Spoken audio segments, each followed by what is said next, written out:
starting to pack in the lobby, so.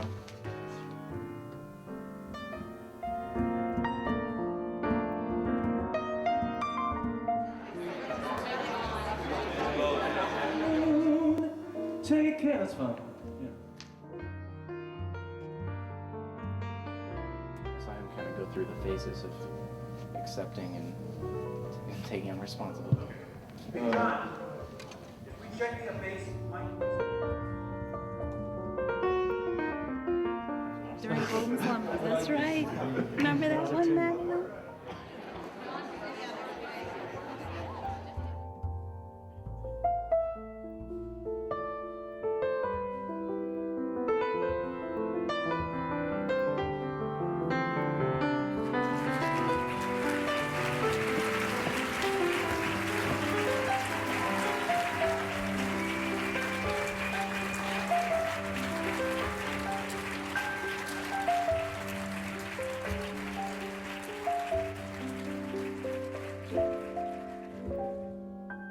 Music used to be that singular solitary place where nobody was allowed to go. I used to call it going into the basement, whether it be practicing or writing or arranging. I used to detach myself from everybody around me, any connections, the real world, and enter into this space where it was just me and my music.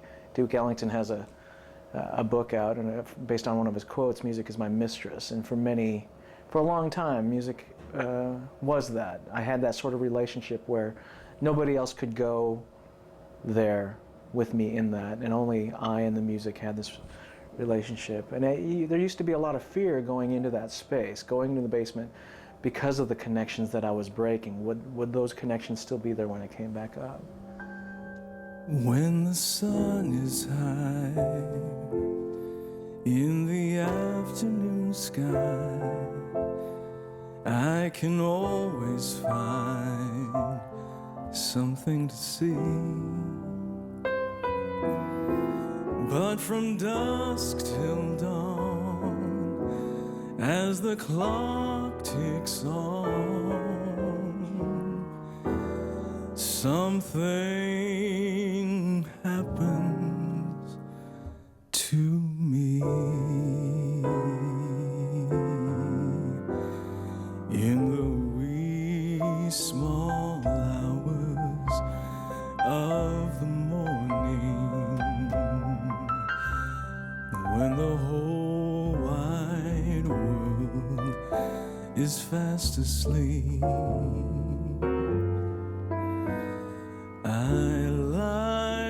I was diagnosed in August of 1998 with non-Hodgkin's lymphoma. My wife and I were at a wedding, a friend's wedding in Seattle, Washington, and we came home from an evening with the bride and the groom at dinner, and I just got really, really sick. I was in the bathroom heaving for hours, and in that time I lost my voice, and I'd come back to bed, and we were both concerned, and I would start to lose my breath. I would start to black out because for some reason I would stop breathing. So we'd have to stay awake, and we eventually made it to the emergency room, and the doctor on hand said, you know, based on your x-rays, there is a mass in your lungs, and it could be pneumonia or it could be cancer. Because of the seriousness of it, we want you to take care of this. We should take care of this back at home. Cancer had taken everything away from me. It had taken away my livelihood. Any jobs that I could have taken, I couldn't. Would have taken, I couldn't because of my cancer treatments, because of my weakness and all that. It was about to rob me of my life, and it already robbed me of my music career. And yet I was still emanating something. I think the one thing that survived in me and got me through, one of the few things that got me through, was my art. It was that balancing act. There's this tragedy and this heaviness and this not knowing, and there was this art, this eternal sort of flame that still burned within me.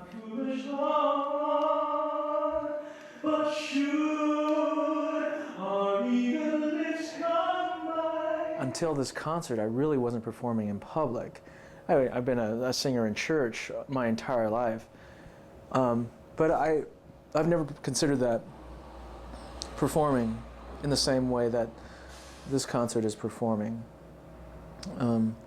Yes, I'm in front of people in church, but you know, church to me is not about performing as it is about something else. So even though I draw on the same skills when I'm on church, it's a different thing to commit yourself to a stage and sing the type of songs I'm singing the way I'm singing them. Imagination is funny. It makes a cloudy day sunny. Makes a bee think of honey, just as I think of you. Imagination is crazy. My whole perspective gets hazy. Starts me asking a daisy what to do, what to do. Have you ever felt a gentle touch, and then a kiss, and then find it's only your imagination again? Oh well, imagination. The reason Adam is on that, people will make the clear connection between his involvement at Boston College and his involvement at BC Bop. Truth is, had I met Adam just visiting New York City, or if I weren't an employee of Boston College and I heard him play, you'll hear him play a ballad and how deep he digs in to some of the most delicate spaces on that piano. For me, it seems easy because I'm speaking. I can sing a note, high, low, what, you know, whatever the song calls for.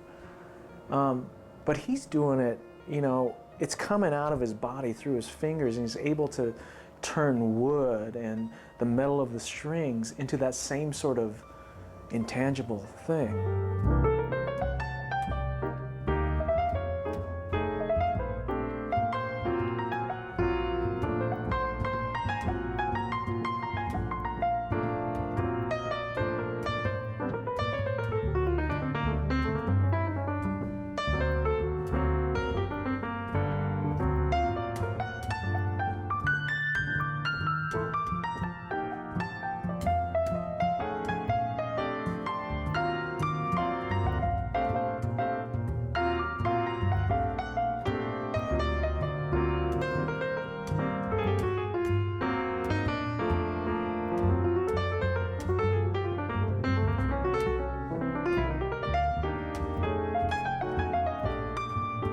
A tune that always seems to come back to me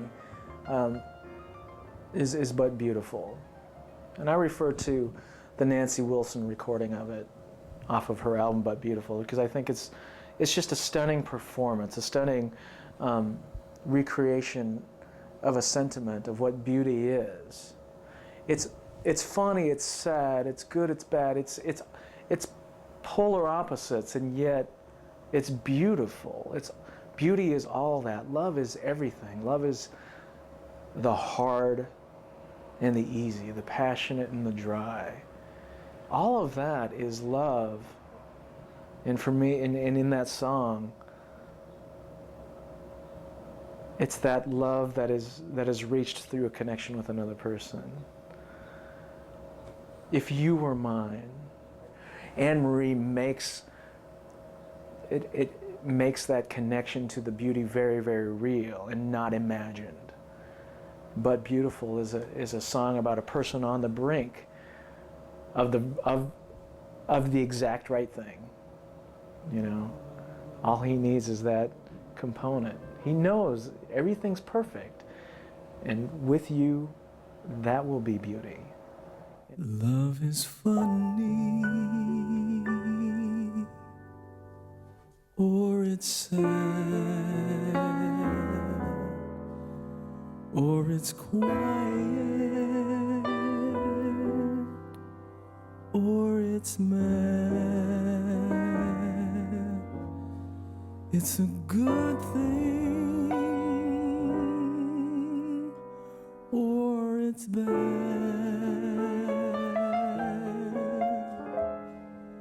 but beautiful.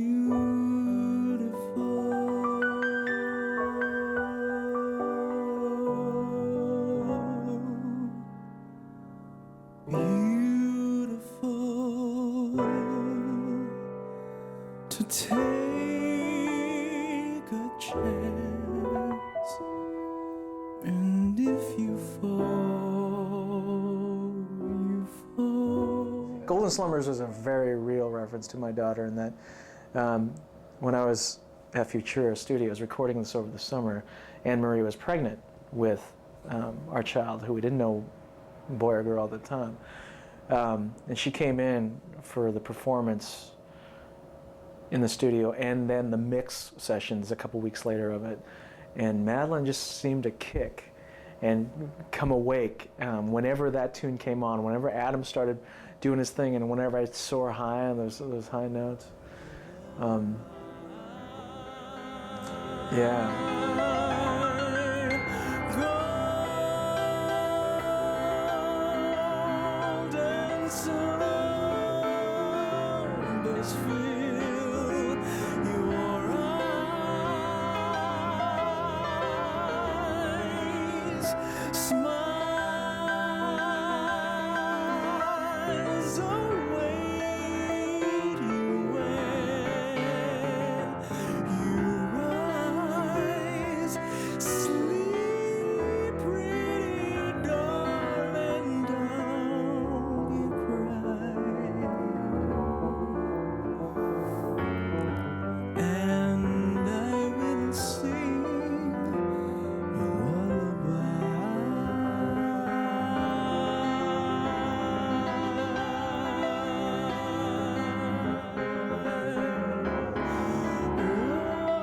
There's something about the blues that sets us all, you know, we can all seem to get into the blues part of us for some reason. We all seem to intersect at the misery or the, you know, just the reality of the blues, just the changes of the blues.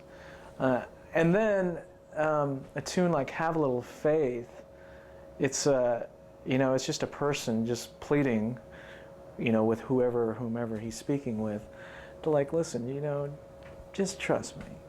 Things are good. It's all good. And that's where I am right now. I feel like I'm on the other side of something right now. I'm on the other side of my ordeal and my odyssey with cancer, the dramatic part of it. I think I'll always be living with cancer. And I'm off to something else right now. And I think Have a Little Faith is just a little reflection from someone who's gone through something pretty significant. And at least regarding this, trust me, when it comes to this part of life, it's all good. Just trust me. Have a little faith. When the road gets dark and you can no longer see, just let my love throw a spark and have a little faith in me. Have a little faith in me. Oh, have a little faith in me. Have a little faith in me. Oh, have a little faith in me.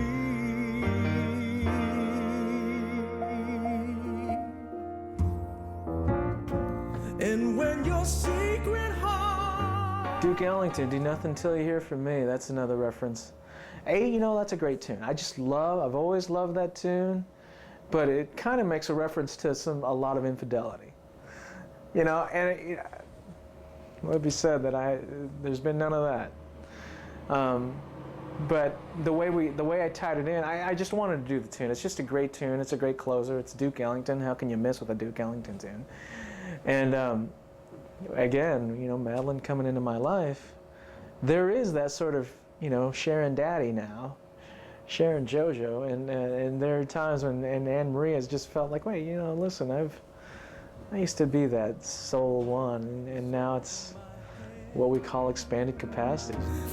do nothing till you hear from me. At least consider our romance. If you should heed the words of others you heard, baby, I haven't a chance. sure I've been seen with someone new, but does that mean I'm untrue when we're apart? The words in my heart reveal how I feel about you. Some other kiss may cloud my memory, and other arms may hold a thrill. But please do nothing till you hear it from me, and baby, you never will. I look back and I'm frankly, I think it's a miracle that I'm actually having this conversation, having a conversation with anybody, much less talk about a performance of a CD that I released and all that, which refers to my family and my daughter and all that stuff.